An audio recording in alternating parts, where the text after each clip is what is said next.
తిరిగి వార్తలకు స్వాగతం.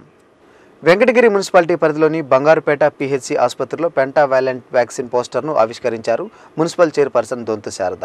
ప్రమాదకరమైన 5 వ్యాధుల నుంచి చిన్నారులను కాపాడేందుకు వ్యాక్సిన్ ఉపయోగపడుతుందని ఆమె తెలియజేశారు. 5 రకాల ప్రమాదకరమైన వ్యాధుల నుంచి చిన్నారులను కాపాడుకునేందుకు పెంటావాలెంట్ వ్యాక్సిన్ ఉపయోగపడుతుందని అన్నారు వెంకటగిరి మున్సిపల్ చైర్పర్సన్ దొంతు శారద. స్థానిక పిహెచ్సిలో పెంటావాలెంట్ పోస్టర్ను ఆమె ఆవిష్కరించారు. చిన్నారులకు పెంటావాలెంట్ టీకాను ఖచ్చితంగా వేయించాలని తెలియజేశారు. ఈ కార్యక్రమంలో వెంకటగిరి పిహెచ్సి అధికారిని హరిప్రియ, జిలాని, సుభాషిని తదితరులు పాల్గొన్నారు. ఇది పెంటావాలెంట్ వ్యాక్సిన్.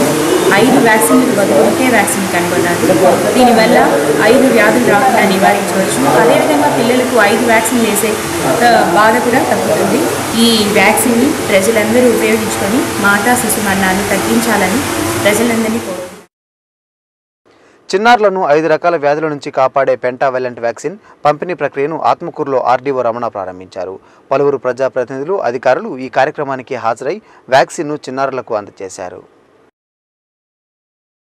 ఆత్మకూరులో పెంటా వ్యాక్సిన్ పంపిణీ ప్రక్రియను ఆర్డీఓ రమణ ప్రారంభించారు. ఆత్మకూరు క్లస్టర్ కార్యాలయంలో నిర్వహించిన ఈ కార్యక్రమంలో ఆయన మాట్లాడుతూ సంవత్సరం లోపు వయసు గల చిన్నారులకు ఈ వ్యాక్సిన్ను తప్పక వేయించాలని సూచించారు. ప్రజల్లో ఈ వ్యాక్సిన్ గురించి విస్తృత అవగాహన చేపట్టాలన్నారు. కంఠసర్పి, కోరింత దగ్గు, ధనుర్వాతం, కామెర్లు, న్యూమోనియా వంటి వ్యాధులను ఈ వ్యాక్సిన్ నివారిస్తుందని ఆయన తెలియజేశారు. ఈ కార్యక్రమంలో వైద్యాధికారి డాక్టర్ ఖాదర్ వలి, డాక్టర్ జంషద్, మున్సిపల్ చైర్మన్ రాగి వనమ్మ, కమిషనర్ శ్రీనివాసరావు తదితరులు పాల్గొన్నారు. అవసరం ఎంతైనా ఉంది. ఎందుకంటే ఈ టీకా వల్ల ఉపయోగం ఏంటి అంటే 5 రకాలైన ప్రాణాంతక వ్యాధుల్ని నివారించడానికి ఎక్కువ అవకాశం ఉంటుంది అని చెప్పి ఖచ్చితంగా వేయించాలని చెప్పి మన ప్రభుత్వం నిర్ణయించింది. కాబట్టి మరి 0 నుంచి 1 ఇయర్ లోపు పిల్లలు ఎవరైతే ఉంటారో వాళ్ళందరికీ కూడా ఈ టీకాలు వేయాలని చెప్పి మీ అందరికీ అప్పీల్ చేస్తూ, స్వదేశీ దర్శన్ పేరుతో టూరిజంను అభివృద్ధి చేసేందుకు కృషి చేస్తున్నామన్నారు జిల్లా కలెక్టర్ జానకి. సూలూరుపేటలో పరిశ్రమలకు కేటాయించిన స్థలాలను పరిశీలించిన ఆమె అనంతరం మీడియాతో మాట్లాడారు. సూలూరుపేటలో పరిశ్రమలకు కేటాయించిన భూములు సక్రమంగా ఉపయోగిస్తున్నారో లేదో తెలుసుకునేందుకు కలెక్టర్ జానకి ఆ ప్రాంతంలో పర్యటించారు. స్థానికులకు ఉపాధి కల్పన విషయాలను గురించి ఆరా తీశారు. అనంతరం మీడియాతో మాట్లాడిన ఆమె స్వదేశీ దర్శన్ పేరుతో టూరిజంను అభివృద్ధి చేస్తున్నామన్నారు. ఓటర్ కార్డులను ఆధార్తో అనుసంధానించే ప్రక్రియ 50% పూర్తయిందని చెప్పారు. త్వరలో జిల్లా వ్యాప్తంగా ఈ-పాస్ మిషన్ల ద్వారానే సరుకులను అందజేయనున్నట్లు తెలియజేశారు. ఫార్వర్డ్ చేస్తాం, అది ప్రాసెస్లో ఉంది. జరుగుతుందండి. మనకు 50% పైన చేసాము దాకా. నెల్లూరు మున్సిపల్ కార్పొరేషన్ కొంచెం తక్కువ ఉంది మనకి. సో దానివల్ల డిస్ట్రిక్ట్ యావరేజ్ కూడా తక్కువ ఉంది. అక్కడ స్పెషల్ ఎఫర్ట్స్ పెట్టించి స్పెషల్ క్యాంప్ ఒకటి చేయించాము పోయిన ఆదివారము. ఇంకా కొంత నెల్లూరులో ఎక్కువ డబుల్ ఎంట్రీ ఉన్న ఓటర్స్ ఎక్కువ ఉంటారు కాబట్టి మనం ఇంకా మ్యాక్సిమం ఒక 20% చేయవచ్చు. చేస్తే మనకి పూర్తి సిస్టమ్ త్వరలోనే వస్తుంది. ఇప్పుడు గవర్నమెంట్ మ్యాక్సిమం నెక్స్ట్ మంత్ నుంచి అన్నారు. అన్ని జిల్లాల్లో కూడా పెట్టారు కాబట్టి ఇప్పుడు 320 షాప్లోనే ఉంది. ఇంకా మిగతా షాప్లో త్వరలోనే వస్తుంది. నర్తకి సెంటర్లోని ఎన్టీఆర్ విగ్రహం ఐలాండ్ పనులు వేగవంతంగా జరుగుతున్నాయి. దీని అభివృద్ధి కోసం కార్పొరేషన్ 5.5 లక్షల నిధులు కేటాయించింది. నర్తకి సెంటర్లోని ఎన్టీఆర్ విగ్రహం ఐలాండ్ పనుల కోసం కార్పొరేషన్ 5.5 లక్షల నిధులు కేటాయించింది. ఆ నిధులతో పనులు వేగంగా జరుగుతున్నాయి. పనులు త్వరితగతిన పూర్తి చేసి ఈ నెల 28న ఎన్టీఆర్ వర్ధంతి రోజు ప్రారంభించాలని పార్టీ నాయకులు చెబుతున్నారు. విగ్రహం చుట్టూ పూల గార్డెన్ కూడా నిర్మిస్తున్నారు. ప్రారంభం రోజు ఎన్టీఆర్ అభిమానులు పెద్ద ఎత్తున తరలి రావాలని పిలుపునిచ్చారు అభిమాన సంఘం నాయకులు.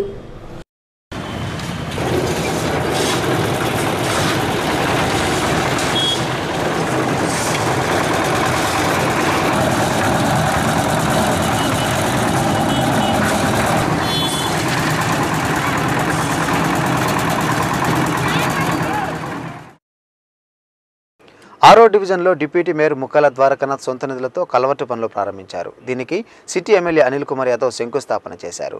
ప్రభుత్వం నిధులు ఇవ్వకుండా ప్రజలను ఇబ్బందులు పెడుతుంటే ప్రతిపక్షాలు సొంత నిధులతో పనులు చేయాల్సి వస్తుందని అన్నారు ఎమ్మెల్యే. 6వ division corporator deputy mayor Mukkala Dwarakanath 1,30,000 రూపాయల సొంత నిధులతో కల్వర్టు పనులను ప్రారంభించారు. కాల్వ పూడికతీతతో పాటు కల్వర్టు నిర్మాణానికి ముందుకొచ్చారాయన. ఈ పనులకు సిటీ ఎమ్మెల్యే అనిల్ కుమార్ యాదవ్ శంకుస్థాపన చేశారు. ఈ కార్యక్రమానికి స్థానిక వైఎస్ఆర్సీపీ నేతలు హాజరయ్యారు. పాలకపక్షం అసమర్థత వల్ల ప్రభుత్వ నిధులతో చేయాల్సిన పనుల కోసం సొంత నిధులు కేటాయించాల్సి వస్తుందని ఎమ్మెల్యే అనిల్ అన్నారు. ఎమ్మెల్యే నిధులను సైతం లేకుండా చేశారని అన్నారు. అయినా సరే వైఎస్ఆర్సీపీ ఎప్పుడు ప్రజలకు అండగా నిలబడుతుందని చెప్పారాయన. ఇప్పటికి తీయడం కానీ కల్వర్ట్ కానీ అలాగే మినరల్ వాటర్ ప్లాంట్ కానీ ఆర్ఓ ప్లాంట్ కానీ ఇప్పుడు అడిగే ఉన్నాం. ఇప్పుడు దాకా కూడా ఏ పని కూడా కాలేదు. అందులో భాగంగానే ఈరోజు ప్రజలకు మేము జవాబుదారీతనంగా ఉన్నాం కాబట్టి ఈ డివిజన్లో ఏదైతే ఉందో సంబంధించినటువంటి ముఖ్యమైనటువంటి 2 పనులను కూడా మేము స్వచ్ఛంద డివిజన్ లాగా మేము ఈరోజు ఈ కార్యక్రమాన్ని మేము చేపట్టాం. త్వరలో 3-4 లక్షల రూపాయలతోటి ఆర్ఓ ప్లాంట్ను కూడా ఒకవేళ అధికారులు దాన్ని శాంక్షన్ చేసినా ఓకే, చేయకపోయినా కూడా మా సొంత నిధులతోనే దాన్ని కూడా ప్రారంభిస్తామని చెప్పి సందర్భంగా తెలియజేస్తా ఉన్నాను. సంవత్సరం రోజుల తర్వాత 6వ డివిజన్లో డిప్యూటీ మేయర్ స్థానిక కార్పొరేటర్ ముక్కాల ద్వారకానాథ్ గారు సొంతంగా ఈ కాలువ ఏదైతే పొడిగి తీయించడమే కాకుండా తన సొంత నిధులతో ఒక కల్వర్టుని నిర్మించడం, మొట్టమొదటగా దానికి మేము మొట్టమొదటి శంకుస్థాపన ప్రభుత్వాన్ని తరపున కాకుండా సొంత నిధులతో ఈరోజు మేము వచ్చి ఇక్కడ మొదలుపెట్టడం నిజంగానే సంతోషంగా ఉంది. ఎందుకంటే సంవత్సరం రోజుల పాటు ఏమీ చేయలేక కేవలం ప్రజల్లో తిరుగుతున్నప్పుడు వాళ్ళు సమస్యలు చెప్తున్నప్పుడు వినగలగటము, గట్టిగా దబాయించడము, మంత్రి గారిని అడగటము, అడిగితే ఎందుకు అడిగారంట్రీ, తిరిగితే ఎందుకు తిరుగుతున్నామంట్రీ అంటే తిరగకూడదు అడగకూడదు అన్న పాలసీ ఇప్పుడున్న అధికార పార్టీది. వెంకటాచలం మండలం చెముడుగుంట గ్రామంలోని జిల్లా పరిషత్ హైస్కూల్ ప్రాంగణంలో నిర్మాణంలో ఉన్న సైన్స్ మ్యూజియం భవనాన్ని ఎమ్మెల్యే కాకాని గోవర్ధన్ రెడ్డి పరిశీలించారు. నత్తనడకన సాగుతున్న భవన నిర్మాణాన్ని త్వరగా పూర్తి చేసేందుకు కృషి చేస్తామని ఆయన పేర్కొన్నారు. వెంకటాచలం మండలం చెముడుగుంట జిల్లా పరిషత్ హైస్కూల్ ప్రాంగణంలో సైన్స్ మ్యూజియానికి చెందిన భవన నిర్మాణం జరుగుతోంది. 2012లో ఈ భవన నిర్మాణానికి శంకుస్థాపన చేయగా ఇప్పటికీ కొనసాగుతోంది. తాజాగా ఈ భవనాన్ని ఎమ్మెల్యే కాకాని గోవర్ధన్ రెడ్డి పరిశీలించారు. పనుల వివరాలను ఆరా తీశారు. అనంతరం ఆయన మాట్లాడుతూ తాను జెడ్పీ చైర్మన్గా ఉండగా ఈ పనులు ప్రారంభించామని చెప్పారు. ఆ తర్వాత తాను పదవి నుంచి దిగిపోవడంతో పనులు నెమ్మదించాయన్నారు. ఈ భవనం నిర్మాణాన్ని త్వరగా పూర్తి చేసి అందుబాటులోకి తీసుకువస్తామని తెలిపారు. ఈ భవనం ప్రారంభమైతే విద్యార్థులకు ఉపయోగపడుతుందని పేర్కొన్నారు. నేను ఇప్పటికే రాష్ట్ర మంత్రి గంటా శ్రీనివాసరావు గారి దృష్టికి తీసుకెళ్లాను. కేంద్ర మంత్రి గారిని కూడా ఇక్కడ జూనియర్ కళాశాల ప్రారంభోత్సవ సమయంలో కోరడం జరిగింది. ఈరోజు అన్ని వస్తువులు హంగులు ఉన్నాయి. పక్కన అనేక రకాలైనటువంటి పరిశ్రమలు వస్తున్నాయి. ఆ పరిశ్రమల్లో మల్టీనేషనల్స్ అంటే మన దేశానికి సంబంధించినటువంటి వ్యక్తులు కాకుండా ఇతర దేశాలకు సంబంధించినటువంటి వ్యక్తులు అనేక మంది పరిశ్రమలు నెలకొల్పుతున్నారు. కాబట్టి మేనేజ్మెంట్తో ఈజీ కమ్యూనికేషన్ కోసం తప్పనిసరిగా ఈ ప్రాంతానికి సంబంధించి ఆ యూనివర్సిటీ ఏర్పాటు చేయాల్సినటువంటి అవసరం ఉంది అని చెప్పి నేను భావిస్తున్నాను. మరలా కూడా వెంకయ్యనాయుడు గారి దృష్టికి రాష్ట్ర ప్రభుత్వం దృష్టికి ఈ విషయాన్ని తీసుకువెళ్ళడం జరుగుతుంది. ఈ పాస్ విధానాన్ని స్వాగతిస్తున్నాం. అయితే పనిచేయని చోట ఐరిష్ మిషన్లు పెట్టి లబ్ధిదారులకు సరుకులు ఇవ్వండి అంటూ రూరల్ ఎమ్మెల్యే కోటమిరెడ్డి శ్రీధర్ రెడ్డి అధికారులను ఆదేశించారు. ప్రజలను రేషన్ షాపుల చుట్టూ తిప్పుకుంటే సహించేది లేదంటూ హెచ్చరించారు. పొట్టేపాలెంలోని 130వ రేషన్ షాపును ఆయన పరిశీలించారు. నెల్లూరు రూరల్ ఎమ్మెల్యే కోటమిరెడ్డి శ్రీధర్ రెడ్డి పొట్టేపాలెంలోని 130వ రేషన్ షాపును తనిఖీ చేశారు. ఈ పాస్ యంత్రాలు ఏ విధంగా పనిచేస్తున్నాయని ఆరా తీశారు. ఈ విధానాన్ని తాము స్వాగతిస్తున్నామని, అయితే పనిచేయని చోట పాత పద్ధతిలో లబ్ధిదారులకు సరుకులు ఇవ్వాలన్నారు.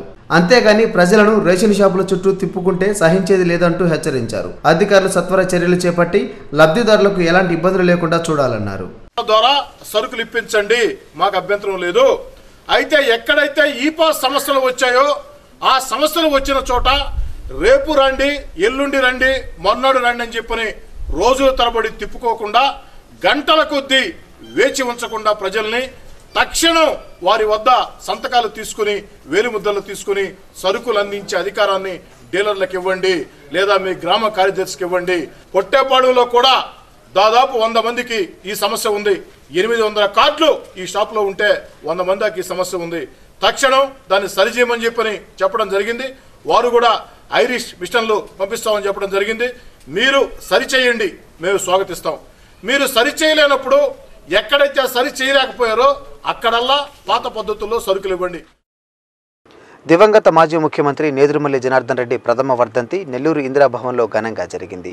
పలువురు కాంగ్రెస్ పార్టీ నాయకులు జనార్దన్ రెడ్డి చిత్రపటానికి పూలమాలలు వేసి నివాళులు అర్పించారు.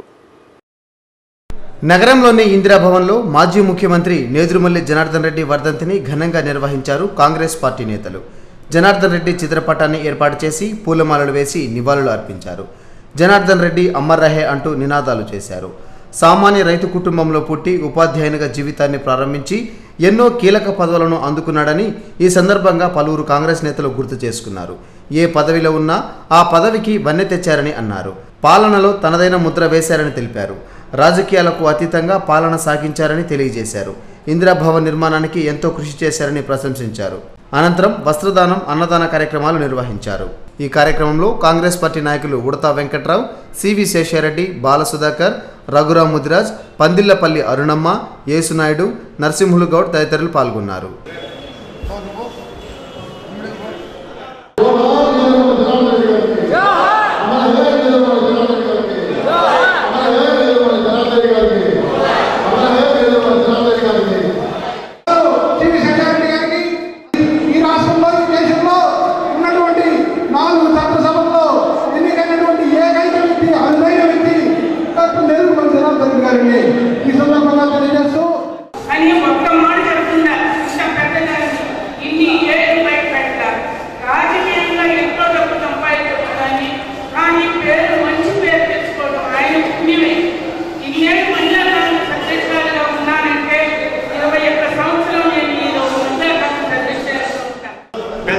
పేరు పొంది రాష్ట్రంలో ప్రతి జిల్లాలో తన యొక్క అనుచరుల్ని శిష్యుల్ని ఏర్పాటు చేసుకొని వారికి ముఖ్యంగా హరిజన గిరిజన వెనుకబడిన వర్గంతో పాటు ముస్లిం మైనారిటీలను శాసనసభ్యులుగా, శాసన మండలి సభ్యులుగా, రాజ్యసభ సభ్యులుగా చేసిన ఏకైక వ్యక్తి పెద్దలు నేదురుమల్లి జనార్దన్ రెడ్డి గారు.